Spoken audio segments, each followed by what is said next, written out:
First of all, this is just concealment, but in CQB everything here is concealment. I have no idea really what gives cover. Makes sense? But when I'm opening the door, what I'm trying always to do is to open it gently, and by doing so, the door will stop around 90 to 150 degrees. Now, since I'm alone, we talked about it, I'm exposed to a variety of angles. And one of the problems with slice, when you work alone, that the more you slice and slice, the more you start to give away. By having the door like this, you offer yourself concealment. Yes, I know if someone will be there, he could shoot me through the door, but then already I will see it from this angle because I will hear the movement, maybe I will see shadow, or maybe he will start moving because he wants to see as well. If he sees the door and he can't see me, he will go around it. You get the point? But this comes into play in situations where I'm standing like this. It gives me this concealment buffer in case when someone else comes into the room while I'm standing here. Make sense?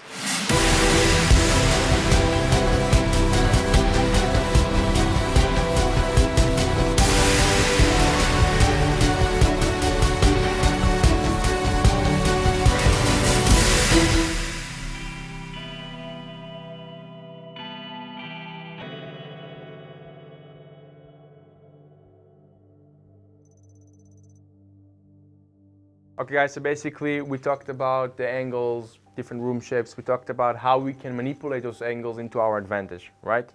We focus primarily on clearing those rooms with open doors.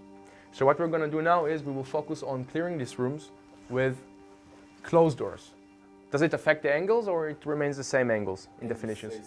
Stays the same. It stays the same. Everything system stays the same. The footwork stays the same, but you will see, okay? There are two ways of clearing rooms. The first one is what everybody refers to today is as dynamic entries, or what we know primarily as dump entries. In dynamic entries, everything is done quickly and the consumption of the angles in the room is done inside. Meaning instead of trying to see the room from outside, I'm literally going inside and I'm solving problem while being inside of the room, okay? Then we have the other way of clearing rooms, which is basically slice-based entries. Probably the majority of you are familiar with that, with terms like slicing the pie, incremental pie, sliding doors, stuff like this. In slice-based entries, basically the majority of the clearance is done from outside of the room, meaning we try to avoid overcommitting the room until we really have to. Okay, so for example, if I can clear 80% from outside, I will do it, and only then I will go inside. Those are the two main concepts we have. One is favoring movement, the other one is favoring safety. Between the two concepts, we have hybrid entries. Hybrid entries are basically, for example, entries like you slice 50% from outside and then you go dynamically into the room, or stuff like the incremental pie, where people will do rainbow around the door and then will crisscross inside, okay? But primarily, slice-based entries, dynamic-based entries. So first of all, threshold, that's the frame of the entry point, okay? It may dictate how fast I can go through it, and it may dictate how much I can control or expose for myself. Make sense? In daily life or reality, I have three types of thresholds: tight, standard, wide. Let's go through it really quick. Standard, I think it's pretty close to everybody, but a tighter threshold will allow me to see little into the room, and it will not allow me to move two people at once through the doorway. Make sense? Good. Fun fact, the corners, which the hard corners, are becoming even deeper, because from here I can slice less and less from the room, okay? But you will see it later. Then we have the wide threshold. The wide thresholds are allowing us to move faster into the room with two people, even three people. It is easier to slice and control, but the only big issue that we have is that with the wider threshold, since I can see so much, I'm also losing much faster. Because for example, if I'm slicing from here all the way here, due to the fact that the threshold is much longer, I have much more information which is away, which is in peripheral view, and at some point I'm losing, okay? You'll see it later. It's actually very interesting in forms and forms. The next type of structure that we have is what we call a tubular shape or linear, okay? I think it's self-explanatory, so I will ask you the following question. Where do we have it in daily life? Buses, very good. Trains, trams, planes, airplanes. Very good, okay? And of course tunnels, which is in Israel also is a really big topic, right? Okay, let's go through it really quick. The first issue I have with tabular rooms is the fact that it's a compressed environment. Okay, as you can see, it's a very narrow environment. Normally also, it will be relatively free in the middle because obviously people have to move from A to B. However, it's still compressed, which means if we will fight while running into this room, a lot of guns will be compressed together. Okay, so the probability of friendly fire is pretty high.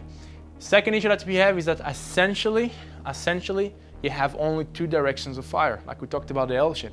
Fun fact, an L shape, technically, even if it's a fatter room, it's basically two tabular shapes together. You get it? Perception. Okay, the directions of fire. Next issue that we have, I actually covered it already. There is no structural or furniture cover or concealment. And the next issue that we have, especially with inexperienced people, is the issue of overpressure and friendly fire. By overpressure, I'm referring to a situation where someone is shooting next to me. Individuals, especially in a police environment, who are not used to it, for them it might be too much. It will be a really high contributor for stress when they will experience it for the first time when they're fighting someone. Because after all, when someone's shooting next to you, especially when you don't have like this fancy ear protection, it's not so comfortable, right?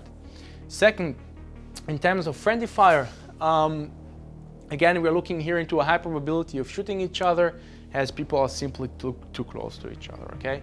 Let's talk about direction of opening or mechanism, okay? We have two directions of opening, okay? Push, pull. Push as of the door goes into the room, okay? He just went inside, but okay. Then we have pull, which means the door will go outside to me. So inward, outward. Make sense? Remember it as push-pull.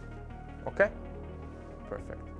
Fun fact regarding corridors, normally by far doors will open into the rooms rather than away from the room. Why? Because corridors and staircases are highways of buildings. Okay? They are used for mobility. Just keep it in mind, fun fact. Okay? Good. Let's do a quick summary. So we have three types of room shapes which have consistency in reality, right? Good. Before we will summarize them visually on the wall, I want to ask you for those shapes. What are those? Box shaped? L shape? Tabular shape. What is an easy corner?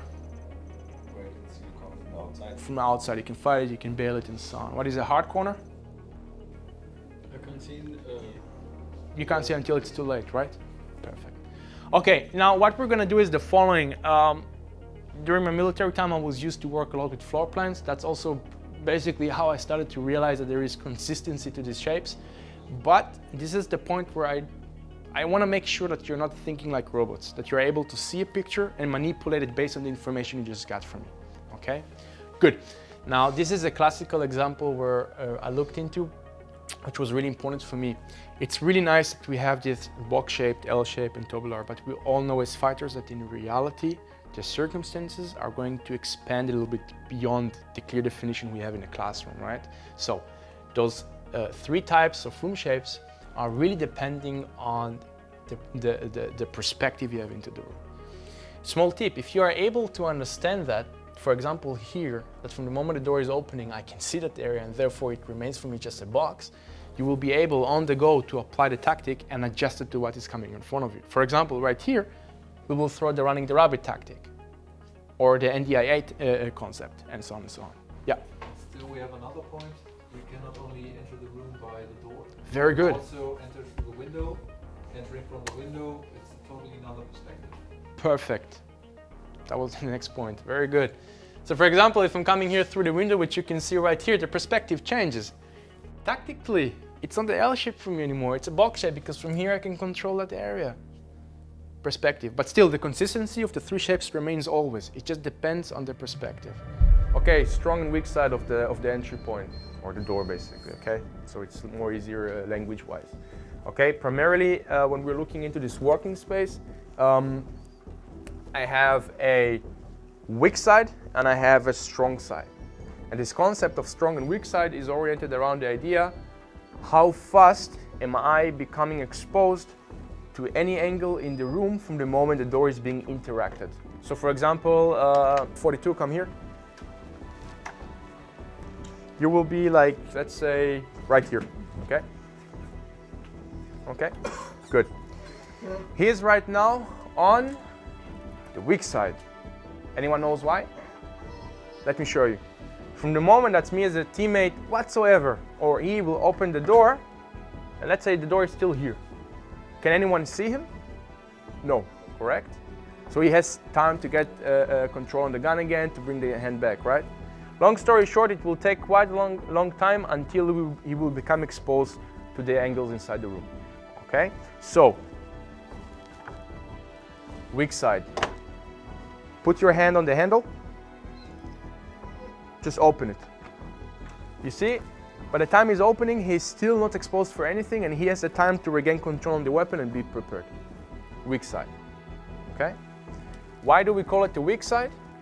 Because in the end, in a bigger team capacity, it means that if I'm standing here, I'm not able to react to the room as fast as possible. Because in the end, when I'm opening a door, it doesn't matter what context, you trigger the room in one way or another. Make sense? Okay. Okay, guys, I know that probably it's going to be very clear to you, but I would like to go through the level of danger that the individual can experience as he clear L shapes. Again, it will be pretty simple and logical, but the reason why I want to go through it is because I think it's really important for you to understand what level of danger means what to me, okay? So let's imagine that you breach the door over here, it's broken. Over there you throw a nuclear bomb, everybody are dead, and the only thing you need to clear is this area and that area. Make sense? Good. Windows are out of the game, just to make it simple. Okay, good. As I'm entering the room, and let's say I am standing here, this area is still what we consider to be green-wise safe. It's still relatively safe for me. Why? I dominated. I can still dominate. I can still maybe work here from the doorway. All right. What else? Reaction time, right? I still have a better reaction time, especially if someone tries to attack me with the knife whatsoever. Okay, let's say I progressed very close to the apex. It's still not ultimate danger. Why? In a few words. I still got some cover, and very good. I still have room which I can bail to. You see that room over here? So for example, if I will encounter a heavy resistance over there, which I cannot see, I can start advanced procedures of fighting from the depth. For example, stepping off and going here. Make sense? Perfect.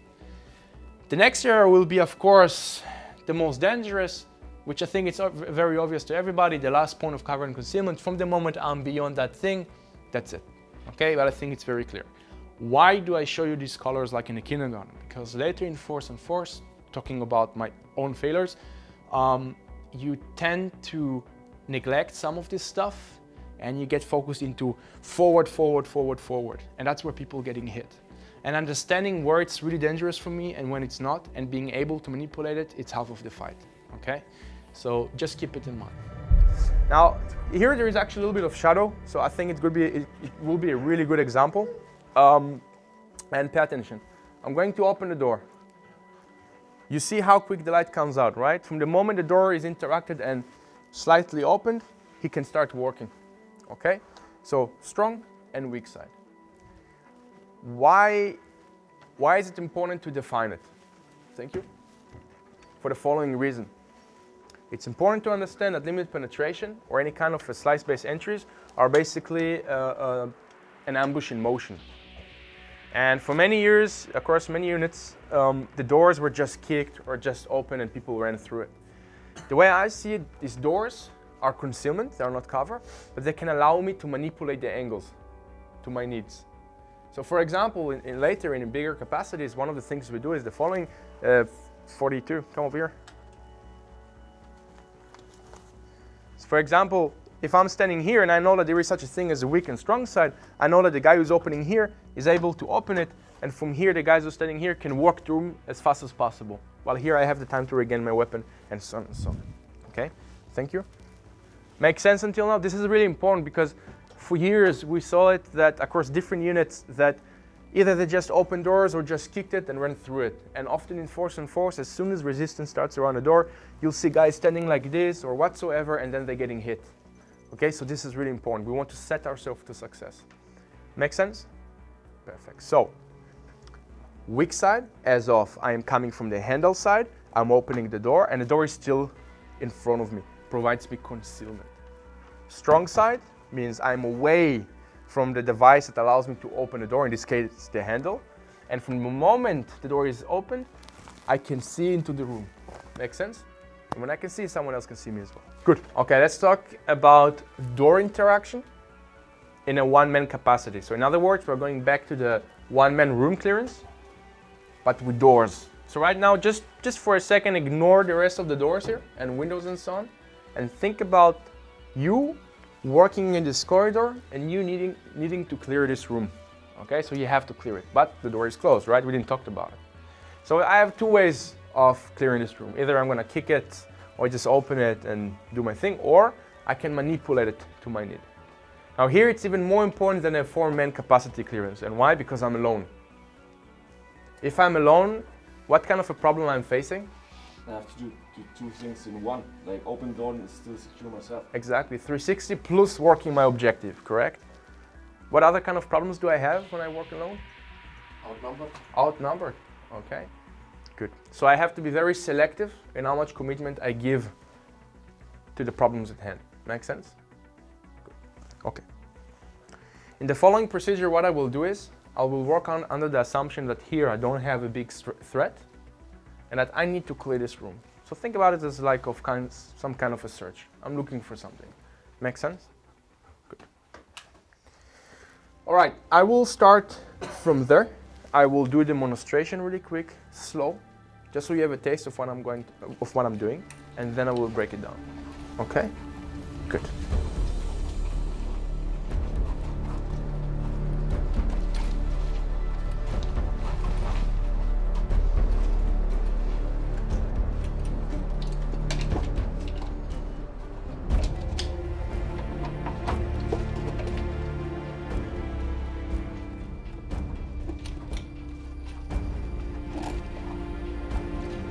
Okay, let's break down what I just did.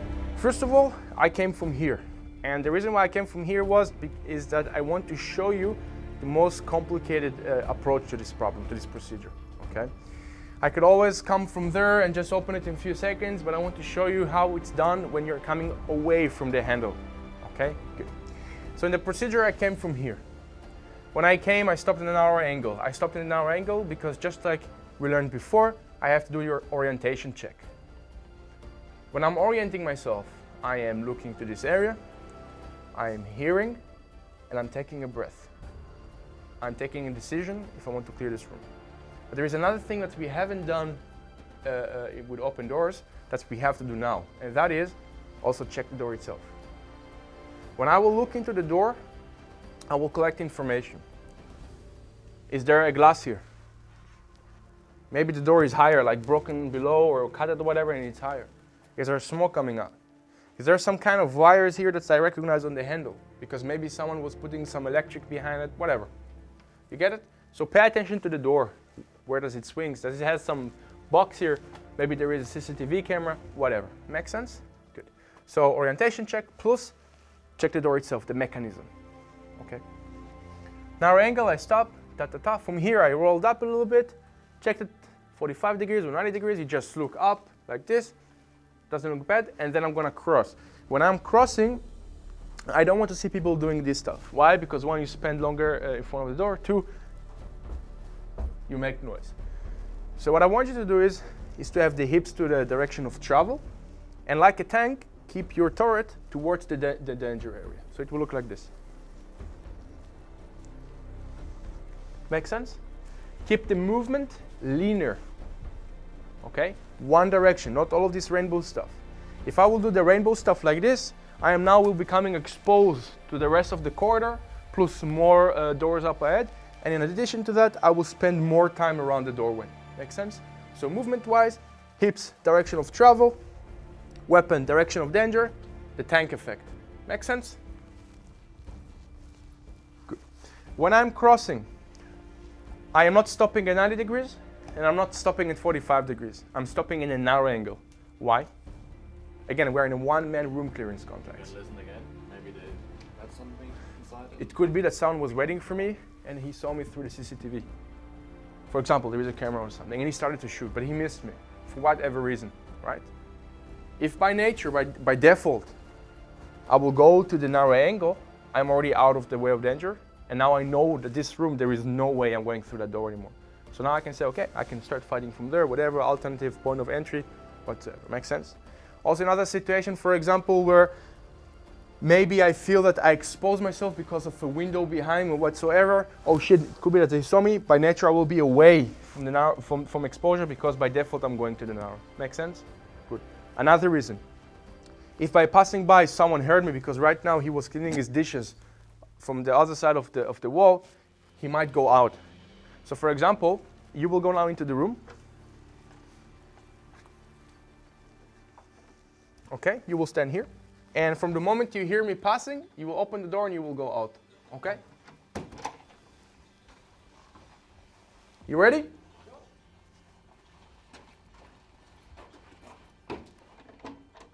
Okay, if by nature I'm already here, stop. You see what happens. He comes out. Naturally, you have three angles which you can look to, while I have only one, so I can ambush him. Furthermore, if he wants to shoot me, he has to turn around. He has to see me first. He has to come to me. He have no freedom of movement. I have. Make sense? Good. Thank you very much. So, tank effect, narrow angle, stop. Hasty rotation check, just quick. For example, just to show you in the demonstration, I looked at that door because it was open. See, everything is fine. That's my objective. Okay, let's do it from here. 45 degrees, 90, weapon goes up, not down. The weapon goes up. Why? Flanking your hand. Flagging. And the next thing that will happen is, With the long boom, shooting my own hand, leg, whatever. Up. Another reason, if someone will come out, you can punch whatsoever. Make sense? Also with long gun, you can't stick in the handle, right? Yeah, exactly. Exactly. Okay. From here, weapon is up, and the hand itself goes to the handle and just gently presses it. So you can feel the mechanism that everything is fine. And from here, you will just open it slightly. Again, one more time. You will gently open the door. Why? Why, for example, we are not doing stuff like, like you often see with, on YouTube with some cool music and guys with crap precision. Like, boom. Why this doesn't make any sense? If it's blocked, the door can come back to me and it's closed again. Exactly. It's also noisy. But don't losing my surprise. Like I'm taking so much time with the slowly opening door instead of Very good. bumping open the door, having a shock effect, more speed, more aggressiveness. Okay, very good question. So first of all, why I will not kick the door? Bumping back, if there will be, for example, a corner fed, the door will come back to me. Second, and listen to this, everybody in the corridor now know that an anomaly took place, something out of the normal. There is like a routine baseline of things that happen in the building, and all of a sudden, an acoustic signature indicates that something weird is going on here. Okay, so I want to avoid it. I'm alone, right? So if I open the door slowly, I will be able to avoid the bumping and the noise. In addition, if someone will be triggered into the room, the trigger will be much different. Think about it. If you're inside, even if you can't see me coming, and there will be a surprise effect, and you are just smoking and your gun is on the table, and you hear someone kicking the door, your reaction will be much more obvious, right? You know something is threatening me, someone is in the building, someone is searching for me. But if maybe you will see the door or hear the door just open slightly, it will trigger a reaction, but your reaction will not be clear by definition because you will not know exactly what's happening here. You will be interested in checking the door, what opened it. You will come to the door, but you will not be sure what's going on here. Maybe it was your partner who just went out for grocery shop. Maybe it's a neighbor who every day comes to you in this hour in the morning, whatever. You get the idea? Now, it will trigger a reaction. And therefore comes the next part. As soon as I open the door, I'm going backwards. Narrow angle. You can also 45, but narrow angle is the best. And why? Because if you are triggered and you want to check it out, you have to come to the door, right? You have to see. Now, if you will come out, I can start identification. I can start addressing the problem already from outside instead of doing it inside. In addition, even if you will not come into the corridor here, just the fact that you will react and you will start moving around or you will do something like, what is this? Or whatever, will allow me to locate where is the human in the room. Oh, he's there. You get it? Good. So, 90 degrees, opening the door, slightly forward, going backwards in our angle, orientation, everything is fine. Shoulder check, and from here the slice is the same. Slice, slice, 90 degrees, slice, isolate, isolate, attack the corner, shoulder check, and walking around.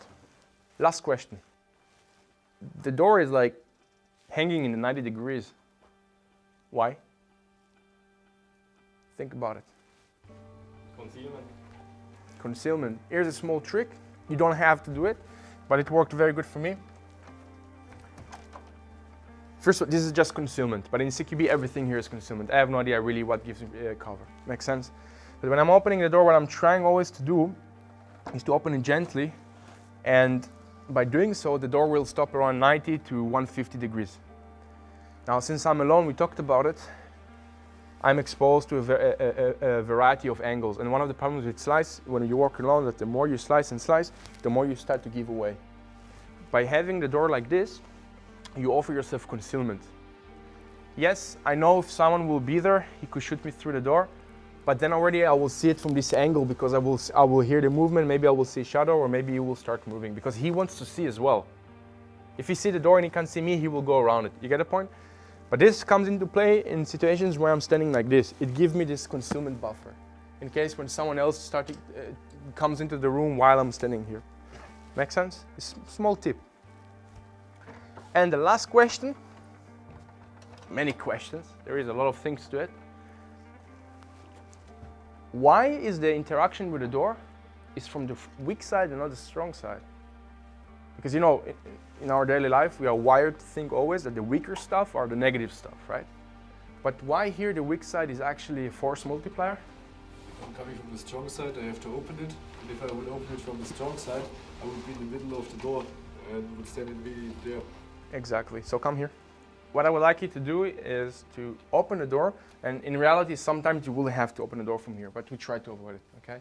Good. Okay, when I will say freeze, just freeze. Ready? Okay, open the door. Weapon up. Okay, and stop. You see how much weight was going forward, right? Plate carrier, the helm, the head, everything. In a team capacity, it's enough that someone will do something like this and he will fly into the room. Second, if someone will bounce from the side or from the back and will attack him, he will bring him down to the ground fast as possible. Okay? So just think about it. Okay? Therefore, we try to avoid it. Okay? Furthermore, and that's the last point, come here again. Open the door. Okay. You saw how long it took him to get the weapon back into retention, right? That means he's already exposed for around 3.5 to 4 seconds. Literally, you can test it. And by this time, he's not able to shoot anyone. That means if someone is ambushing him, and even if someone just saw him, he will not be able to address the threat because he's still working with his gun. And you know how it works. This is the moment where Murphy Law steps in, right? Good. Are there any questions regarding this procedure? No? Okay. Small tip. Narrow angles are used for orientation and for making sure that you decide whether you want to start or not. Okay? Think about it.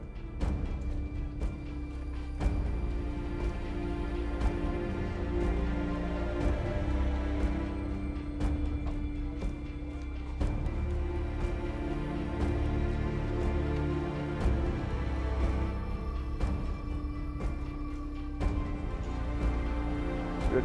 Don't forget when you're interacting with the door, weapon up and not down. Okay, it can get locked. Okay, good. Footwork. Yeah. Sorry, Eli, I have a question. If the door starts like this, Right. What So can I say do? it gets stuck, you can move it, right? So Okay. primarily now you have another corner over there. So what you will do, you will slice, and here you have to ask yourself, do I hear anything? Sure, I can sell you bullshit that you have to look through it, but in reality, sometimes I can't. So at the moment, let's say I can't see anything.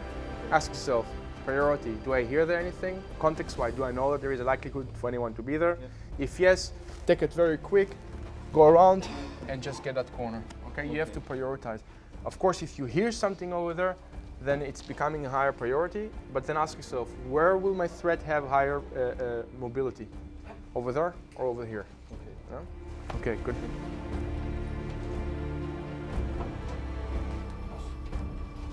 Yeah, very good. Yeah.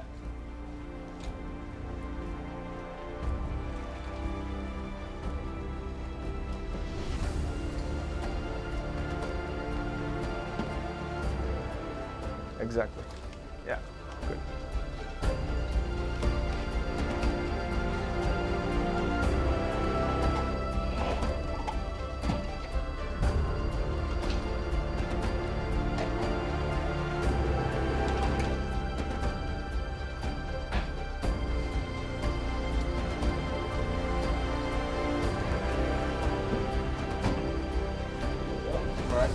And for me, it doesn't feel comfortable to go to this side because everything here, I put my back to north side. I don't feel covered here on this side because this is Right, yeah, too small or right. too short. So you mean like if you're coming from here, procedure-wise, you remember that you always have to go around for the weak sides?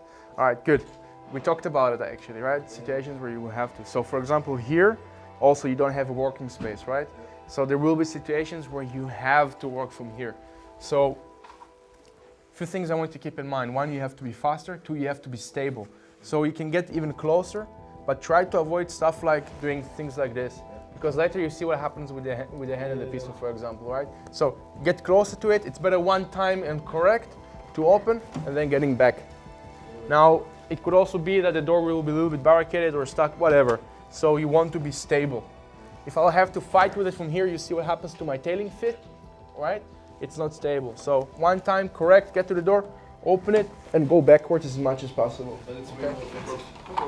It's much more offensive, you'll make more noises. You can also do it without noise, but then it will be much slower. So it's context dependent, okay?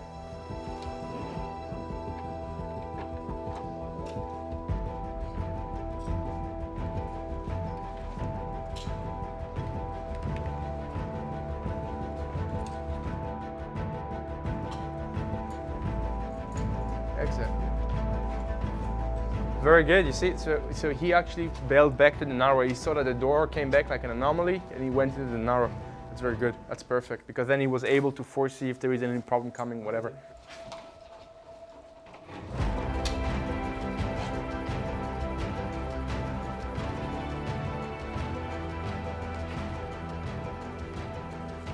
Okay, good. But that's why we have the strong side and the weak side. Yeah, good. Because you see what happens now, you are aware about it. You are aware about possibilities, you are aware about what makes sense when, and that's it. Okay? Yeah, good.